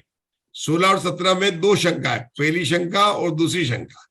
पहली शंका में तो उन्होंने क्या बोला था कि जीव ज्ञान स्वभावी है, ज्ञान का अभाव मानने पर, प्रमाण का अभाव मानने पर प्रमेय का भी अभाव हो जाएगा, यावद्रव्य भाव की बात भी आई थी, और उपादान कारण, ये चारों बातें आई थी। फिर भी नहीं माना, तब आचार्य ने क्या बताया था कि एक कार्य होने के लिए कई कारण हो सकते हैं, जैसे अग्नि रूपी कार्य करने के लिए गोबर, चंद्रकांत मणि, सूर्य आदि से कई भी कार्य हो सकते हैं। इसलिए ऐसा नहीं सोचना चाहिए कि क्षीण हो गई है तो इंद्रियों से कार्य होता है। ये बात उन्होंने दूसरी बात में बताई थी। आया समझ में? आया कि नहीं आया? आया मतलब कितनी अच्छी चर्चा है, अपनों को ऐसा लगता है कि धवला टीका है कितनी। अब बताएंगे उषा जी कैसा लग रहा है आपको धवला के जो अपन चर्चा पढ़ी, कैसा लगा? बहुत अच्छा लग रहा है। नहीं अच्छा नहीं, मुझे अच्छा तो ऐसा नहीं लगना। अच्छा मतलब मैं ये नहीं पूछ रहा हूँ आम की तरह रस की तरह, समझ में आ रहा है, मतलब ज्ञान क्या, हमारा अध्ययन जा रहा है। हाँ थोड़ा बहुत न्याय का भी हो रहा है, न्याय का भी हो रहा है। चलिए मैं इस विषय पर आप और पढ़ना है, इस टीका को जो है 13-14 के अपने पुस्तक में पढ़ना, होमवर्क दे रहा हूँ। अभी अपन समय हो गया क्या? समय नहीं, अभी थोड़ा योग मार्गना थोड़ी चालू करते हैं, 5 मिनट में चालू करते हैं अपन, थोड़ा पढ़ते हैं, है ना। चलो आगे बढ़ते हैं। चलिए अब कौन पढ़ेगा? पढ़िए मधु जी ग्वालियर, पढ़िए योग आगे की मार्गना, काय मार्गना पढ़िए। काय अनुवादेन पुण्य विकायो राम नाम कंधम भवदी काय मार्गणानुसार जीव पृथ्वी काय किस कारण से होते हैं? क्या पृथ्वी काय से निकला हुआ जीव भूतपूर्व नय से पृथ्वी काय कहलाता है, या पृथ्वी कायकों के अभिमुख हुआ जीव निगम नय के अवलंबन से पृथ्वी कायक कहा जाता है, या पृथ्वी कायक नामकरण के उदय से पृथ्वी कायक कहा जाता है? ऐसी मन में शंका करके पूछा गया है कि यह जीव पृथ्वी कायक किस कारण से होता है।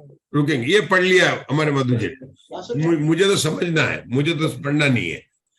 हाँ बताओ, क्या प्रश्न में क्या पूछा? कि नाम पृथ्वी का जीव क्यों कहते हैं, किस कारण से कहलाता है वो, किस कारण से? तो उसने 3-4 प्रश्न बताए, उन 3-4 प्रश्नों को बताना है। पहला तो नाम कर्म के उदय से। हाँ पहले ऐसे सोचते चलो आप, धीरे धीरे ना। एक तो कि जिसके पृथ्वी नाम कर्म का उदय होता है उसको पृथ्वी नाम कर्म कहते, बहुत बढ़िया। और दूसरा प्रश्न क्या है? पृथ्वी का ये पहला उन्होंने बोला भूतपूर्व निगम नय की बात की थी, पहले भूतपूर्व निगम नय से, मतलब पूरा पहले पृथ्वी था इसलिए उसको पृथ्वी का जीव कह रहे हैं। क्या जैसे अपन कहते हैं ना कि कोई रिटायर्ड हो गया, अभी बैंक मैनेजर नहीं है लेकिन बैंक मैनेजर सब आ गए, बैंक मैनेजर सब आ गए, अरे वो तो रिटायर्ड हो गए, इसको क्या कहेंगे? भूतपूर्व निगम नहीं से। राजा नहीं था, मतलब अभी कोई था, कोई डॉक्टर था, कोई नौकरी करता था, इंजीनियर था, काम बंद कर दिया, लेकिन उसको पुराना भूतपूर्व निगम नहीं से कहेंगे। तो कोई जीव पहले पृथ्वी का एक जीव था, उसको इसलिए पृथ्वी का कह रहे हैं। एक बात, एक उषा दोषी आपने बताया था ना कि नाम कर्म का उदय पृथ्वी नाम कर्म उसके कारण हुआ। ऐसे और भी प्रश्न बनाए, कौन से प्रश्न बनाए? पढ़ो आप उसको। पृथ्वी काय के अभियुक्त और निगम नय के अवलंबन से, निगम नय के अवलंबन से अपन ने, हाँ भूतपूर्व निगम नय की बात ले ली अपन ने। चलो, और जो जीव मर के पृथ्वी कायिक के अभिमुख हुआ है उसको पृथ्वी कायिक कहा गया, ऐसे पूछा। हाँ नहीं, वो निगम नय की बात लेनी है, मैंने रोक दिया था उषा दोषी आपको। वो निगम नय की क्या लेना? क्या एवंभूत नय से नारकी है वो पृथ्वी का है क्या? दो बन गया। पहला प्रश्न में तो 3-4 प्रश्न बन गए, आराम से सोचेंगे अपन। पहले पढ़ते नहीं, पहले सोचते हैं कि इस प्रश्न का हमको बताना है। तो पहला प्रश्न क्या था? जैसे बोला था ना कि कोई बैंक, अब मैं एक में बोलता हूँ, सुनो। पहले बैंक मैनेजर था इसलिए आप बैंक मैनेजर कह रहे हैं क्या? पहले पृथ्वी का जीव था इसलिए पृथ्वी का जीव कह रहे हैं, एक बात। दूसरा, निगम नय से क्या हुआ कि क्या समवी रूढ़ नय से जिसने पृथ्वी का जीव मान लिया, आयु मान ली है, उसको कह रहे हैं क्या? क्या एवंभूत नय से आप उसको पृथ्वी का जीव कह रहे हैं? क्योंकि जो अभी पृथ्वी काय में जन्म ले लिया है और उसके पृथ्वी काय का उदय चल रहा है, तो एवंभूत नय से कह रहे हैं। 3 हो गए ना, एक हो गया भूतपूर्व निगम नय हो गया, एक हो गया समवी रूढ़ निगम नय हो गया, एक हो गया एवंभूत नय, है ना। चौथा जो है उषा दोषी आपने बताया था ना कि जिसके नाम कर्म का उदय। 4 प्रश्न तो अपने को समझ में आ गए। यहाँ पर कितने प्रश्न समझ में आ गए? 4 प्रश्न। अशोक जी समझ में आए 4 प्रश्न कैसे बने? अभी पढ़ेंगे, मैंने फिर से पढ़ेंगे 4 प्रश्न। मतलब पूछना है पृथ्वी का जीव किस कारण से होता है। आचार्य राजुल जी आजकल आप बोल नहीं रहे हैं। बताऊं 4 कारण है? 4 प्रश्न कौन बताएगा? 4 प्रश्न मैं बताऊं? हाँ बता, गलत नहीं बताना, सही बता। हाँ बोलो, एक भूतपूर्व निगम नय से पृथ्वी काय कहलाता, एक तो ये क्वेश्चन है। हाँ। और एक पृथ्वी कायिकों के अभिमुख हुआ जीव निगम नय के अवलंबन से पृथ्वी कायिक कहा जाता है, ये दूसरा क्वेश्चन है। और तीसरा, नामकर्म के उदय से पृथ्वी कायिक कहा जाता है। ऐसी मन में शंका करके पूछा गया है कि यह पृथ्वी कायिक किस कारण से होता है।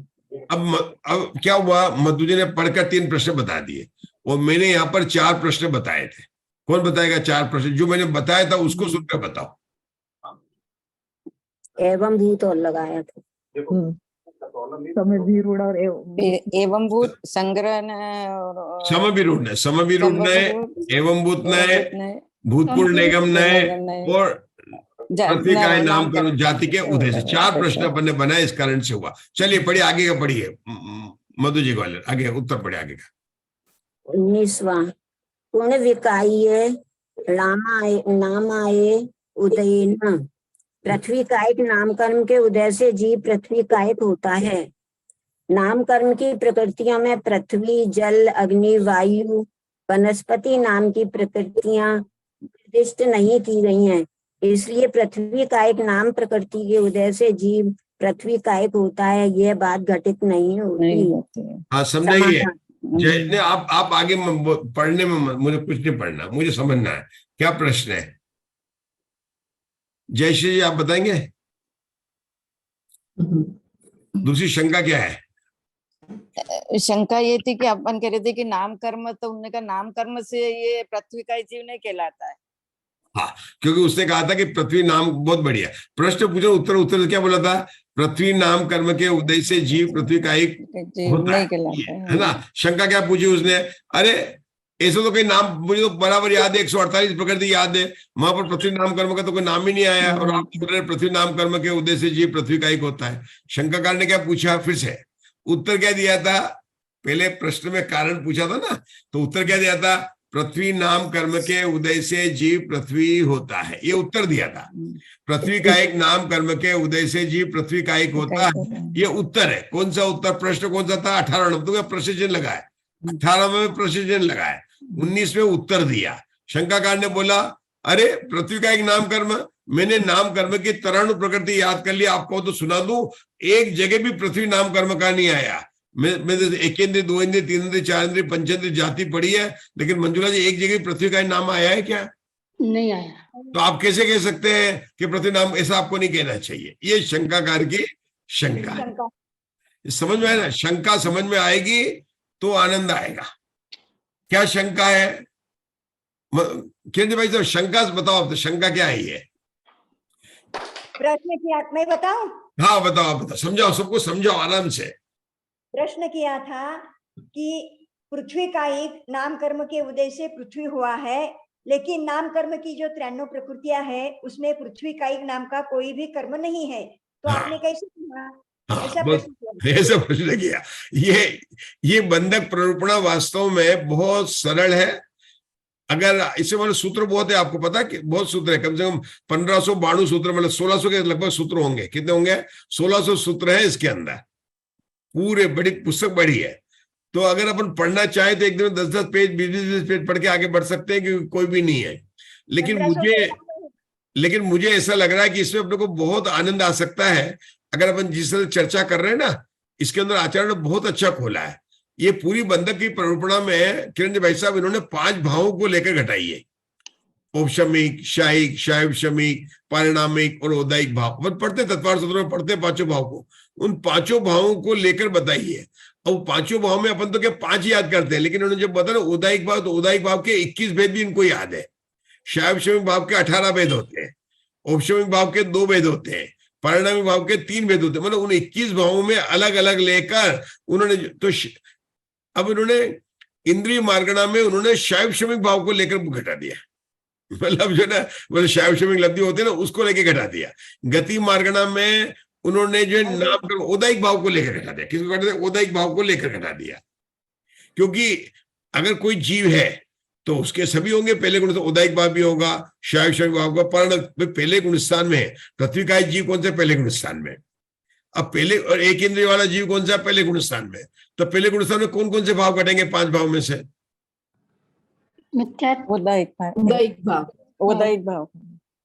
औदायिक भाव घटेगा। बहुत बढ़िया। और कौन सा घटेगा?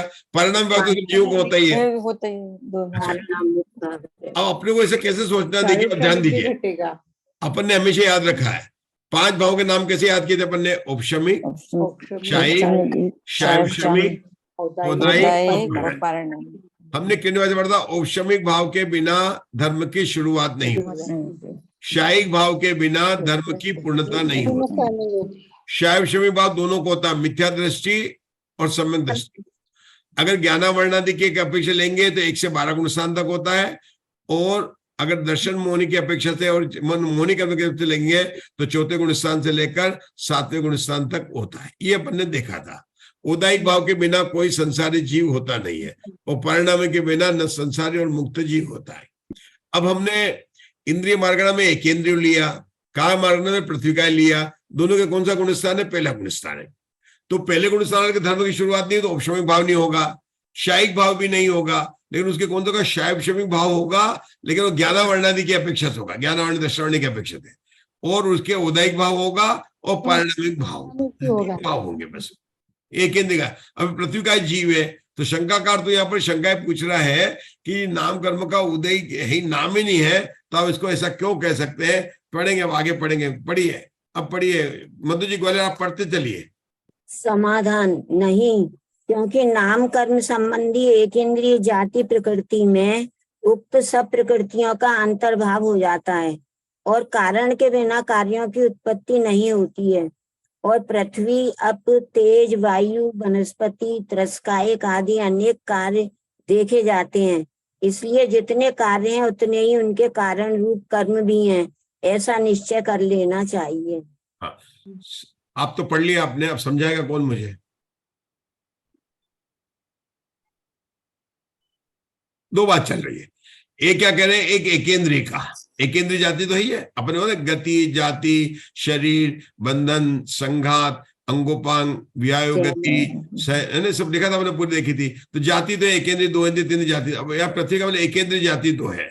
अब आचार्य क्या कहते हैं कि एकेंद्रीय जाति है, उसमें पृथ्वी का है, जल का है, अग्नि का है, वायु का है, ये सब आ जाएंगे, उसी के अंदर आ जाएंगे। इसका उदाहरण देके समझाओ। जैसे मैंने कहा हिंदुस्तानी, क्या कहा मैंने? हिंदुस्तानी। तो उसमें गुजराती आ गया कि नहीं आ गया? उसमें मध्य प्रदेश का आ गया कि नहीं आ गया? आ गए। पूना वाले आ गए कि नहीं आ गए? पाशनगर वाले आ गए कि नहीं आ गए?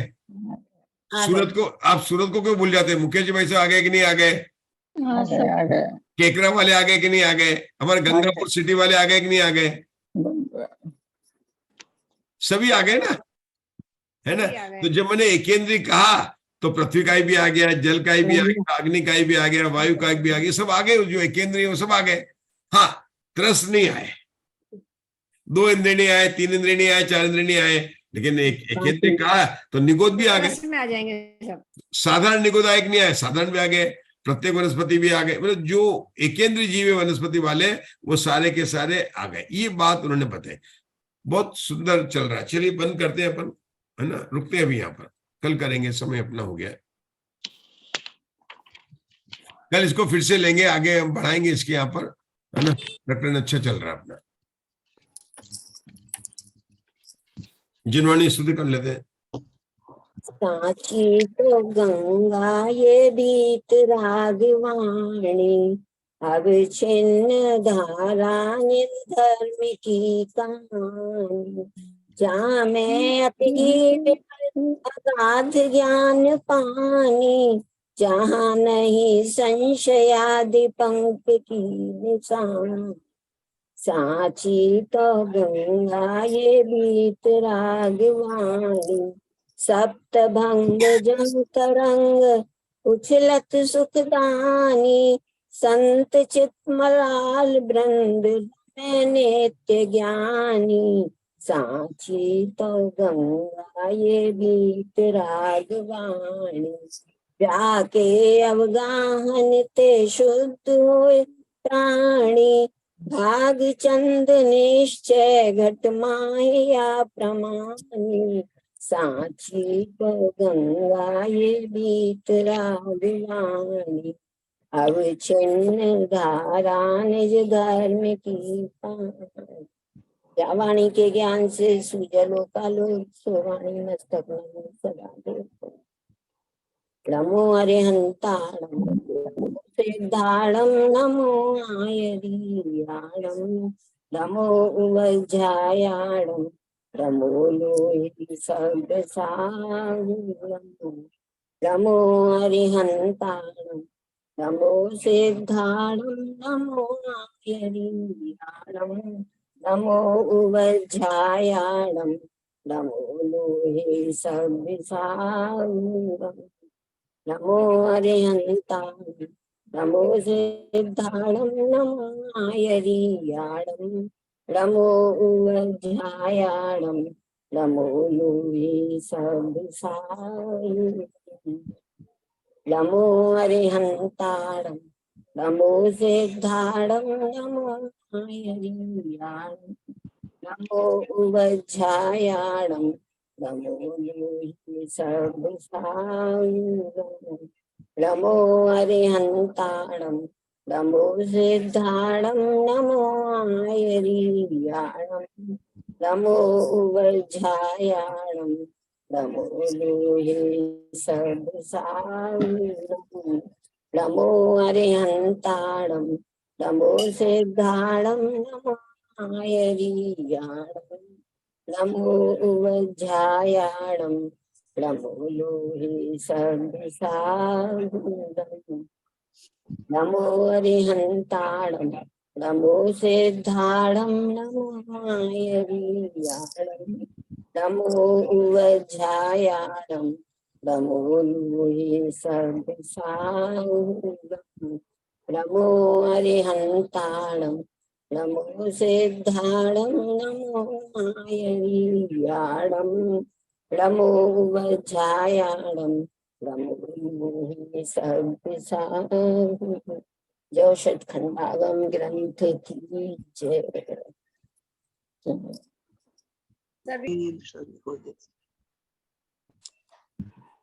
कि ये जो बहुत अच्छा प्रकरण है, लेकिन अगर हम उदय के भावों को, जो नाम कर्म के जो उदय स्थान है, जो कर्मकांड का विषय, उसको अगर आप लोग एक बार रिवाइज कर लेंगे और भावों को ध्यान रखेंगे तो ये समझने में बहुत आनंद आएगा और अपन इसी तरह से समझते हुए आगे चलेंगे। ठीक, जय जिनेंद्र। जय जिनेंद्र। जय जिनेंद्र। जय जिनेंद्र। जय जिनेंद्र।